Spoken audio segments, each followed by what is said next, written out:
Coming up on Seawolves Weekly, we'll set sail with a couple of Stony Brook student athletes as we dive into their passions outside their sports. We'll head out to Mount Sinai Harbor and spend some time with Renz Conlon, and swimmer Jessica Salmon takes us on a Stony Brook University research vessel. And keeping things on the water, head football coach Chuck Priore goes back to his hometown of Long Beach to give you an inside look at his childhood. All that and more on this week's episode of Seawolves Weekly.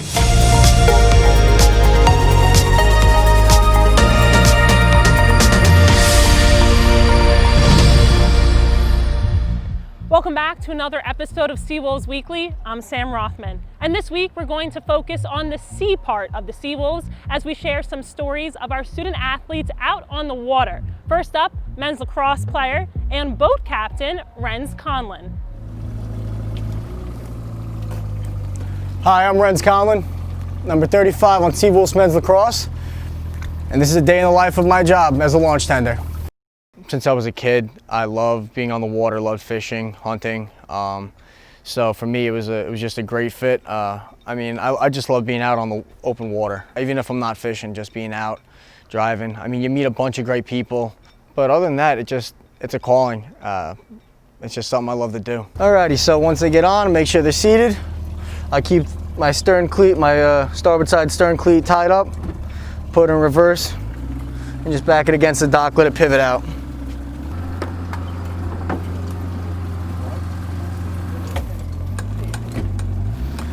Just take it nice easy till we get outside the marina. Since we're inside the harbor, I really can't go too quick, so we try to keep it right around 5 to 6 knots. That's around like 6-7 miles an hour. I kind of have all the boats memorized. Everyone tries to come over the radio when they need a pickup. They'll come over the radio, say, Ralph's launch, I need a pickup at so-and-so's boat. There's really no order to anything. It's just all by memorization. Once I get about a boat's length away, I start to cut it.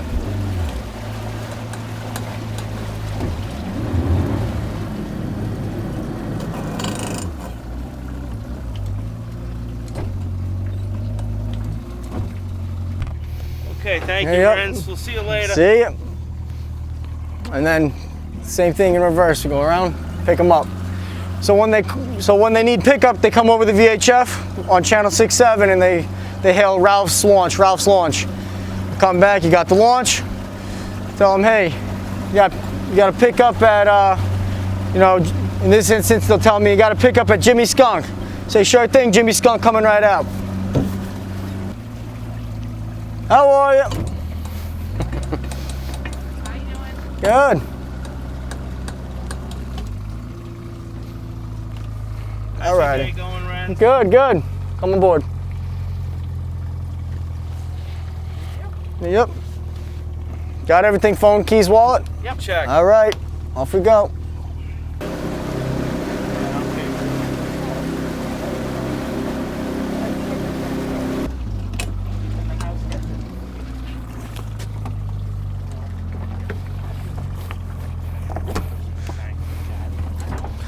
All righty, guys. I'll see ya. Okay. Have a good one. Renz, see you go. Oh, thank you. Thank you very much, Renz. Thank you. Have a good one. Tips are good too. Growing up, my grandfather was a huge influence for me. He was a brigadier general in the United States Army during the Persian Gulf War, and he got me into the hunting, the fishing, firearm safety. He taught me all that stuff. So when he passed away, my grandmother thought it would be a good idea to keep on with what he was instilling in me, and got me my first boat, a 16-foot Boston Whaler, and I still actually have the boat to this day. But it was a great starting point for me in my my boating career. So right now we're going to do one of my favorite parts of the job, towing boats. A lot of times if a boat needs service or if it's not running, it obviously can't get anywhere on its own, so I got to go tie up to it and tow it to where it needs to go. So when I'm approaching a boat to tow it, I want the boat's transom to be right around my midship. It gives me the most control as I'm pushing it from the stern or from the back of the boat. It gives me the most control. So I tie up nice and tight. So tie it up there, push her forward.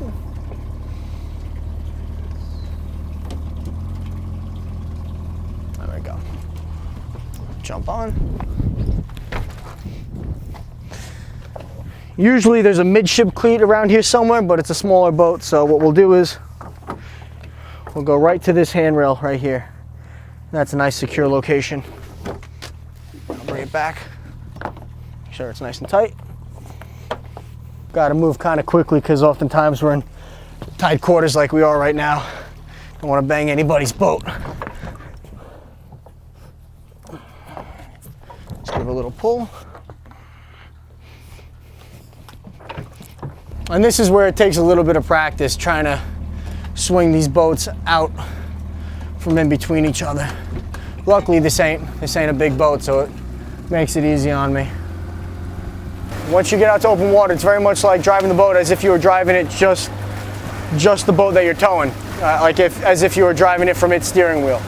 The only thing you got to keep in mind is it's a lot more weight. It doesn't stop as easily, and there really is no stopping on the water.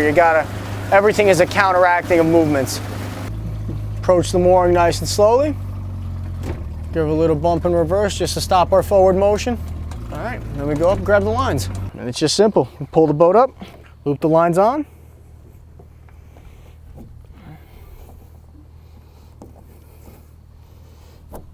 And we're moored. It's that simple.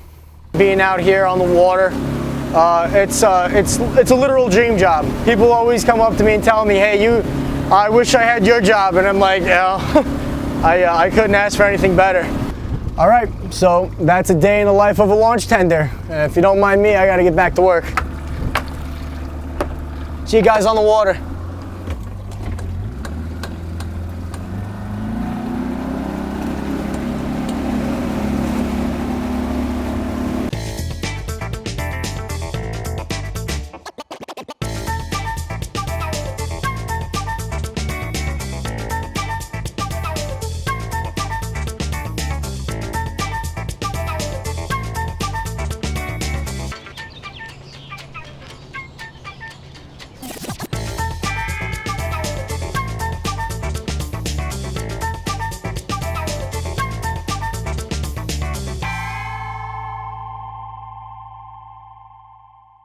You can experience the entire world right here.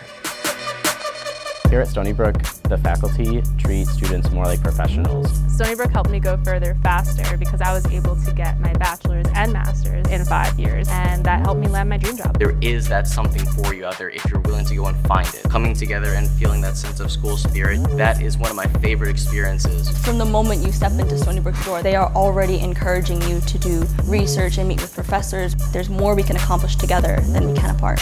Hope you're not seasick yet, because we'll be riding the waves again later on in the show, but we're going to pivot for a moment and continue our coverage of Latinx Heritage Month. Each week we've highlighted players and we've shared their stories, and this week we'll wrap up our series with men's soccer player Matias Prando and women's basketball player Gigi Gonzalez. My name is Matias Prando, and I'm on the Stony Brook men's soccer team. My family, we're from Uruguay. I moved here to America when I was 2 years old, and being the first generation, here in America is big for me just because there's a lot of opportunities. My family decided to come here because in America there's a lot of opportunities, like you can do like a lot of things for jobs or just like education. So they just wanted a better life for themselves but also for their kids. So some of the customs we have now, so like every Sunday or just like on family gatherings, we always eat an asado, which is like barbecue of all different types of meat, and my dad always cooks it, and the whole family just gets together and enjoys. Being Uruguayan, I'm really appreciative of the people, the culture, just how they are. Like whenever I go visit, I love being there, just visiting my family and just taking in all the culture. Hispanic Heritage Month actually means a lot because it's a way where everyone can learn about different cultures, not just languages, but traditions and backgrounds, and it's just like good knowledge for everyone to have and celebrate. Me llamo Matías Prando, estoy en el equipo de Stony Brook del fútbol y soy un lobo marino. Hi, I'm Gigi Gonzalez from the women's basketball team. My Cuban heritage started with, well, from what I know, from my dad's side. My grandparents were born in Cuba, they came here. They lived in Miami, and my dad lived there for all of his life. And it was good to know that the heritage was always strong and I always went back to like the stomping ground for him and for them, like where they lived in Miami, went to Miami High, stuff like that. It was just good to know that they always like stuck to their roots. I wouldn't say, I don't know if I would call it like a tradition, but I know like my dad's dad was in a band. He played the drums,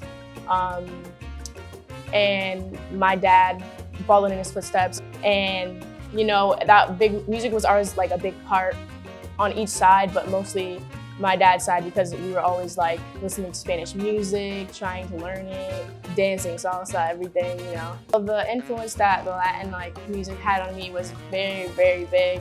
Like even like my mom that's not Spanish, she's really big on it too. Like she loves salsa. We always dancing when we go to like our parties and everything. It's just, it was always a really big part, and I always enjoyed it because I was always having a great time with my family. Yo soy Gigi Gonzalez, soy de Mujeres, el Básquetbol, el Equipo. Yo soy una loba marina. Staying with women's basketball, let's go inside practice. While head coach Caroline McCombs usually runs the show, this week we're going to let Captain Haley Zeiss take the mic. Here we go. Let's have a good day, y'all. Let's have a good day. Here we go. 1, 2, 3. Together. Here we go. I should have countered it the second time. I had it up and under. Next. Up. Good. Set it. Yeah, post. Leg whip. Good. Pop out. Set the flare. So you're coming off this one, you're getting here, and then you're coming off the stagger. Good job, y'all. Good job, y'all. Here we go. Indy. 52. Good job, y'all. Good job, y'all. 75. I'm feeling lucky. I'm feeling confident. Here we go. Gap, gap, gap, gap, gap. Ball, ball, ball, ball. Gap, gap, gap. Down screen, Andy. I got half. I got half. I got half. Gap, gap. Ball. Here we go. No, we're good. Let's go. One more. Lift.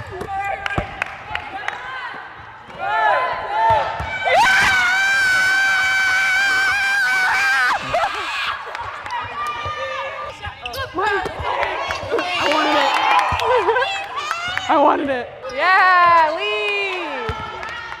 Leah Burden. Call names. Give me that G. Yeah, G.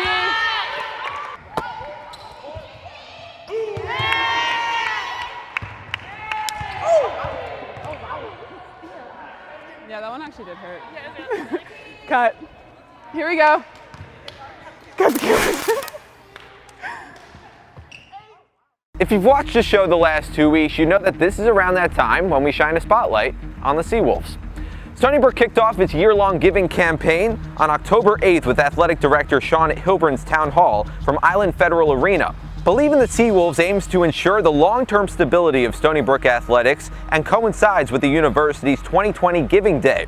It'll provide funding to maintain the significant momentum built over the years despite the budgetary uncertainty caused by the COVID-19 pandemic. And back in our first episode, we shared the great news that defensive back TJ Morrison was nominated for the William V. Campbell Award. Well, it gets even better as Morrison is now a semifinalist. The award, presented by the National Football Foundation and College Hall of Fame, recognizes a college football player who excels on the field, in the classroom, and out in the community. Morrison is not only a second-team preseason All-CAA selection, but he also serves as a chair member of the Black Student Athlete Huddle and owns the highest GPA of any football player in his class. Staying on the gridiron, former Seawolves cornerback Evan Heslop was activated off the Seattle Seahawks practice squad for the game against the Miami Dolphins, replacing Jamal Adams. Heslop signed as a free agent for the squad in April after the NFL draft. You can experience the entire world right here.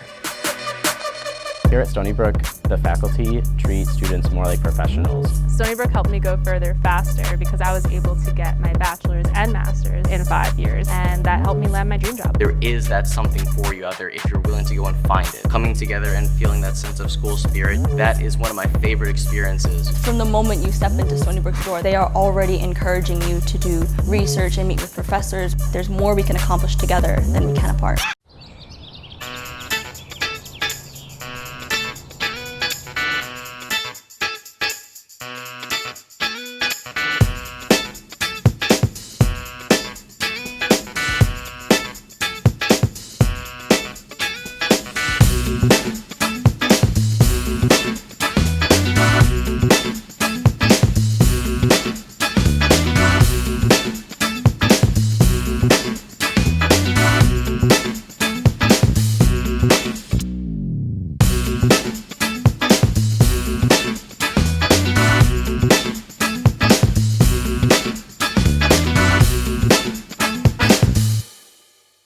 Coach Chuck Priore has been the head coach of Stony Brook football for over a decade now, but he's been on Long Island a lot longer. So let's take a trip out to Long Beach to see how his hometown helped shape the coach and the person he is today. Chuck Priore, head football coach, Stony Brook University, and we're back in Long Beach where I grew up. We're gonna take you through a little bit of, what I did and how proud I am of being a Long Island native and growing up in Long Beach. This is the house that I came back when I was born in Tripoli, Libya, North Africa. My dad was in the service at 6 weeks old. We came back and moved into this home here next to my aunt and uncle, and spent a lot of my days here when I was probably, 3 years old or 4 years old. We moved from here, but remember days playing with my dad in the streets, baseball, stoop ball, and real easy commute down to the beach. Grew up in Long Beach, West End, and then we lived across the street here. And he started playing baseball at 3 years old, hitting the bat. Big red bat. The big red bat, yes. I have a plastic bat for him. And then the other two boys came along. And Chuck went to the local Long Beach Catholic school and played all in town here. Different sports. It was pretty interesting going to school right here. This whole part of this community that were all my friends all went to grammar school here. They didn't go to public school. The public schools were on the other end of town, so we mostly went here. And it was interesting. It was nuns. It was that whole thing. Thinking back on it now, very different educationally from that standpoint. But it was a great experience. Obviously, the boardwalk's right here, so we literally went to school on the beach, and so a lot of times during our recess periods, we would utilize the beach and do things like that. And then it was interesting because you spent your social life as you were getting a little bit older, into those ages, on the boardwalk, on the beach, all the time. We didn't go on vacations as a family because we lived in a beach resort, so we never traveled. I can tell you right now, we went camping once maybe when I was 13, 14 years old, but I don't remember ever leaving Long Beach. And I spent a lot of young days here doing a little fishing with family, friends. We used to come down here and fish, which was pretty cool. It was a pretty easy ride, and once again, Long Beach got the beach and you got the bay. Across the street from here is our rec center program. Other towns have midget football, PAL football, things like that. We just had our own town leagues of all our kids. As I said earlier, we didn't travel out of town. Swimming pool here, I did many swimming lessons, but I can't swim. Grew up on the beach. I'd go in the water as long as I could put my head above the water, but my friends were lifeguards, surfers. I laid in the chair and watched them. It's interesting because I'm a football coach, but I'd probably say I was probably at the younger ages a better hockey and baseball player, skill-wise. And I think as I got bigger, football became something that I was talented as, but I'm not so sure I wouldn't have chose hockey if I had the resources at that time to play it. I was a sports nut. I followed baseball and football. I played neighborhood type of teams. And so, of course, he was the first boy, and he was going to be the All-American and then the best player in any sport. And you could tell that he had some, not only capability, but he had interest. He liked that stuff. And then he played Little League baseball. I coached him. Little League football, roller hockey, basketball was not his thing. When you go through each sport, in football I was a running back pretty much my whole career when I was growing up. You know, baseball player. I was a shortstop, second baseman, interior guy, and then in hockey, I was mostly a center or right winger. Pretty much to be true. Basketball player, I was awful, so I would stand on the side, make sure I facilitated the ball, and I was a good rebounder because I had sharpened elbows. This was a great place to have, as you know, it was a 5-minute drive from the house. Could walk here, you know, less than a mile or a mile, so it was something that was pretty good. Now that I've spent my career in athletics, you know, coaching football all at the college level, I can really appreciate what I had growing up. Long Beach was a unique place in a lot of different ways. We talked about the beach, talked about everybody in the community hung together, but I think how they influenced a lot of us with the sports programs and how they invested money into that. And it was sort of the networking you had, and I see it now that a lot of towns, you know, I've lived in different areas, don't have that same type of community spirit. They may have it. We had it all in one place. You came, it was one-stop shopping. You had your hockey rink, you had your pool, you had your weight room, you had your basketball courts, you had your baseball, you had your football, you can go fishing, roller hockey, outdoor, indoor, so it was pretty cool. Before we go, we'll leave dry lands one last time and take a class field trip with Jessica Salmon. The swimmer is no stranger to the water, but when she's not competing in it, she's studying it. Take a look. Hi guys, I'm Jess Salmon from Stony Brook Swim and Dive, and today I would like to take you guys on our experiment tour of the Shinnecock Bay and the open ocean. And today we will be collecting our data samples, and we'll just run you guys through it. Yeah, so we're going to be looking at photosynthesis versus respiration. So how we're doing that, we all know that oxygen is produced during photosynthesis and consumed during respiration. But when a plant photosynthesizes, it's respiring at the same time. So you can't just look at oxygen, because oxygen production is actually photosynthesis and respiration. So you need something to subtract the respiration out of it. So how do we do that? How do you think we're going to do these with this? The dark bottle doesn't allow for photosynthesis because there's no light, so any change in oxygen in that bottle will all be due to respiration. And in the light bottle, any change in there could be photosynthesis or respiration, so you can subtract the differences and find exactly. So how we're going to do that is by taking, we have a DO, a dissolved oxygen meter, and we're going to take readings right when you get them up from the water, and then we're going to stick these back at the marine station and allow them to do their thing for 24 hours. Then we're going to come back and take DO readings from both the light and dark bottles, and then use that to make your calculations for the lab.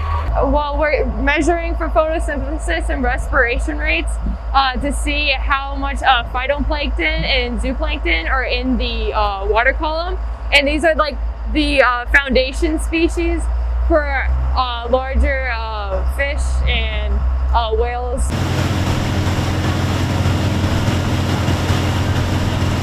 This is Quinn, my classmate, and this is the Niskin bottle. And basically what we have to do first is to trigger the top of the bottle to put it on the, oh my gosh, the pin there. So we have that triggered, so it's open. And then the next step is to, oh my lord, this is, yeah, okay, yeah. So then we have the bottom open, like that. So then, oh lord, then we have it open, so when we put in the water can come through, and then we take the sample at the depth that we want.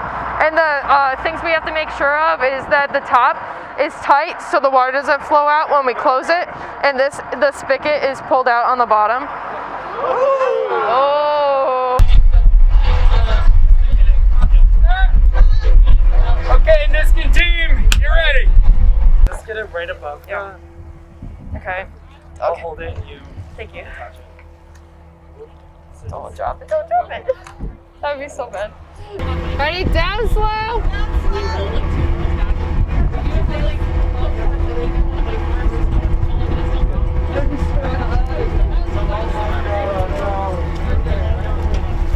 This is 2. 2. This is 3. This is 3. Stop it. Once this gets to the surface. Stop it. Stop! There. 1, ha ha ha. Jess, I got 1. Okay, so this is our DO meter. And right now we're trying to find water for it, like not seawater, to calibrate it. And after we do that, we can put it into our samples, and it will measure the amount of dissolved oxygen in each sample, and then we're just gonna note it down. Marine science, marine biology interests me the most because I really want to go into conservation work and researching different things about human impact as well, and how we're affecting these environments that are stable on their own. Thank you guys for watching. I hope you learned something about marine science today, and it sparks a little interest in environmental issues around our local waters. And I hope you guys look more into what SOMAS as a undergrad school is doing in research. That'll just about do it for this week's episode of Seawolves Weekly. For more up-to-date information, head to StonyBrookAthletics.com or check out all our social media pages. Also, next Thursday, 10:30 is our next episode. Be sure to tune in to Alti's Channel 20 to watch it. For Sam Rothman, I'm Jonah Karp saying so long, and thanks for watching.